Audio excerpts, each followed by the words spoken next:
ये मुकाबला है कांटे का और इस बात की पूरी गारंटी है। तो सोचिए मत, जल्दी से बनाइए अपनी favourite team only on my team 11, India की अपनी फैंटेसी। नमस्कार, आप देख रहे हैं राजस्थान 10 बजे और आपके साथ में विजेंद्र सोलंकी। संभागवार बड़ी खबरों का सिलसिला शुरू करते हैं और सबसे पहले बात करते हैं जयपुर संभाग की। यहां की बड़ी खबर बता रहे हमारे सहयोगी सत्यनारायण शर्मा।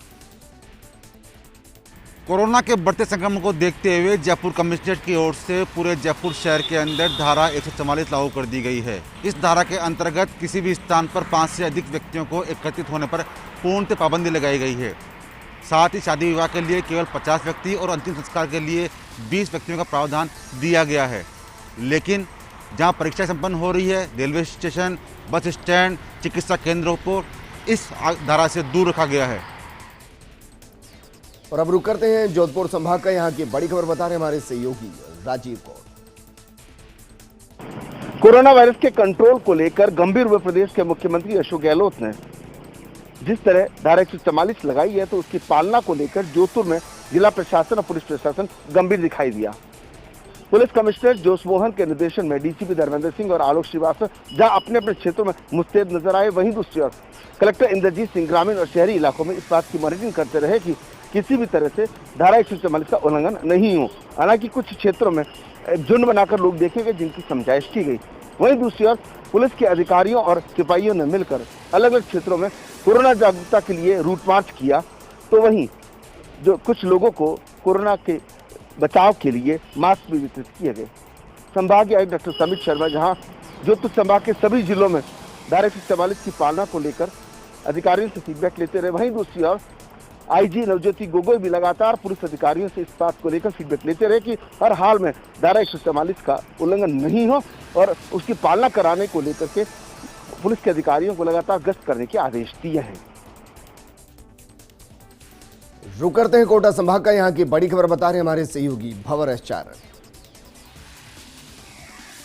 कोटा जिले के इटावा उपखंड मुख्यालय में एक ही रात में हुई क्राइम की 2 बड़ी वारदातें। यहां पहले 2 बाइक्स पर सवार बदमाशों ने इटावा मेगा हाईवे पर हो रही पुलिस की नाकेबंदी को तोड़ा और बाद में इन दोनों बाइक्स पर सवार बदमाशों का पीछा कर रहे इटावा थाने के हेड कांस्टेबल पर बदमाशों ने फायरिंग झोंक दी। हेड कांस्टेबल ने आनन फानन में इसकी सूचना ग्रामीण कंट्रोल रूम को दी और पूरे कोटा ग्रामीण इलाके में नाकेबंदी करवाई गई। चोर सिपाही के खेल में कोटा जिले का अयाना कस्बा आ गया और यहाँ अयाना थाने के जाब्ते ने भी बदमाशों की घेरेबंदी कर दी। अपने को गिरते देख करके बदमाश आखिरकार घबरा गए और दोनों मोटरसाइकिलों को छोड़ करके अगल बगल के खेतों में भाग गए। लेकिन मामले की गंभीरता को देखते हुए खुद कोटा ग्रामीण एसपी शरद चौधरी ने इटावा जाकर के कैंप किया और अब से कुछ देर पहले ही पुलिस ने 2 संदिग्धों को डिटेन करते हुए दोनों बाइक्स को भी बरामद कर लिया है। संदिग्धों के पास से रखे बैग से पुलिस को 2 लाख की नकदी भी बरामद हुई है। तो वहीं क्राइम की दूसरी बड़ी वारदात का खुलासा आज सवेरे हुआ है, जब इटावा के करवाड़ गांव में गिरीश कुमार नामा के घर से चोरी की बड़ी रिपोर्ट दर्ज हुई है। नामा के खुली सीढ़ियों से होकर के चोर छत पर गए और छत का दरवाजा तोड़ करके घर में नकदी और जेवरात मिलाकर करीब 25 लाख की चोरी कर दी। बहरहाल पुलिस का मानना है कि ये दोनों घटनाएं आपस में कनेक्टेड है। इन बदमाशों के ग्रुप ने पहले नामा के घर में चोरी की और बाद में भागते हुए पुलिस पर फायरिंग की। बहरहाल पूरे मामले की कोटा ग्रामीण एसपी शरद चौधरी के निर्देशन में अग्रिम पड़ताल जारी है। और अब रुक करते हैं उदयपुर संभाग का। यहां की बड़ी खबर बता रहे हमारे सहयोगी पीके अग्रवाल। चित्तौड़गढ़ दुर्ग को मिले विश्व विरासत के तमके को बचाए रखने पर जहां अतिक्रमण के बादल छाए हुए हैं, वहीं दुनिया की हेरिटेज साइट में शामिल चित्तौड़गढ़ दुर्ग सहित प्रदेश के 6 किलों की सूची फिर से यूनेस्को ने मांगी है। चित्तौड़गढ़ दुर्ग सहित प्रदेश के 6 किलों को 2013 में विश्व विरासत का दर्जा मिला था और इसके बाद चित्तौड़गढ़ दुर्ग दुनिया की हेरिटेज साइट में शुमार हो गया था। 5 वर्ष बीत जाने के बाद अब दुर्ग के संरक्षण और आगामी 5 सालों में क्या क्या कार्य किए जाने हैं, इसको लेकर यूनेस्को ने रिपोर्ट मांगी है। इसको लेकर मुख्य सचिव की अध्यक्षता में अपेक्स कमेटी की बैठक भी हो चुकी है। चित्तौड़गढ़ सहित प्रदेश के 5 और किलों को मिला विश्व विरासत का दर्जा बरकरार रहे, इसके लिए प्लान पर चर्चा भी हुई है। जिला कलेक्टर के शर्मा के साथ मुख्य सचिव ने बैठक में चित्तौड़गढ़ दुर्ग के विकास सहित स्थायी और अस्थायी अतिक्रमणों सहित अवैध निर्माणों पर भी चर्चा की है।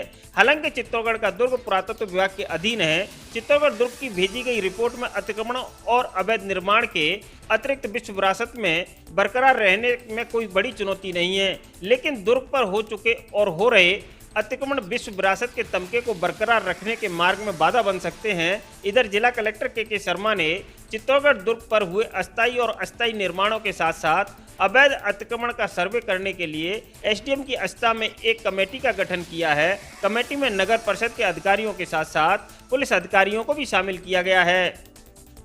चित्तौड़गढ़ दुर्ग को विश्व विरासत का तमगा मिलने के बाद से जहां चित्तौड़गढ़ दुर्ग पर विदेशी सैलानियों की संख्या में इजाफा हुआ है, वहीं विश्व विरासत के तमगे को बचाए रखने के लिए एक बार फिर चित्तौड़गढ़ दुर्ग पर अतिक्रमण को हटाने की कार्रवाई भी देखी जा सकती है।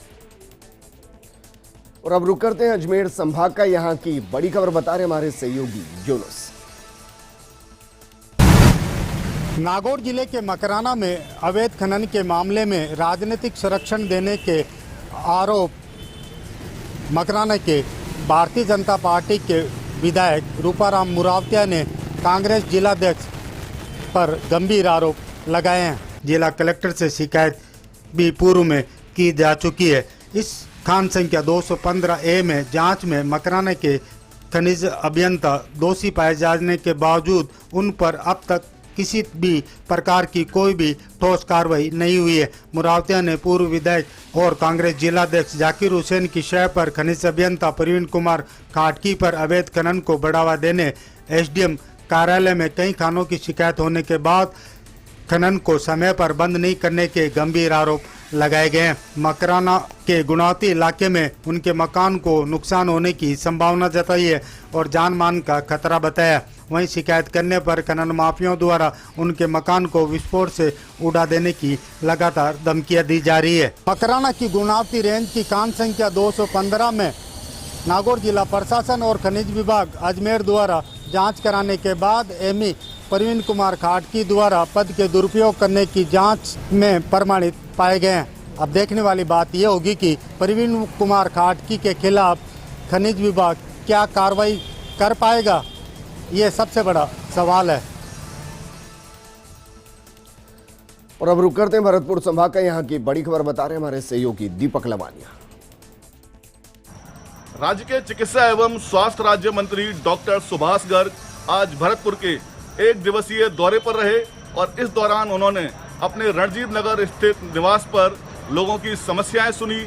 भरतपुर संभाग के सबसे बड़े आरबीएम अस्पताल का निरीक्षण किया और कई गांवों का दौरा भी किया। मंत्री डॉक्टर गर्ग ने मेडिकल कॉलेज में अधिकारियों की बैठक लेकर उन्हें आवश्यक दिशा निर्देश भी दिए हैं। मंत्री डॉक्टर सुभाष गर्ग ने कहा कि कुछ ब्लैक मिलर भरतपुर के औद्योगिक वातावरण को दूषित कर रहे हैं और उनके द्वारा पूर्व में किए गए कारनामों से सिमको व डालमिया जैसी बड़ी फैक्ट्रियां बंद हो चुकी हैं।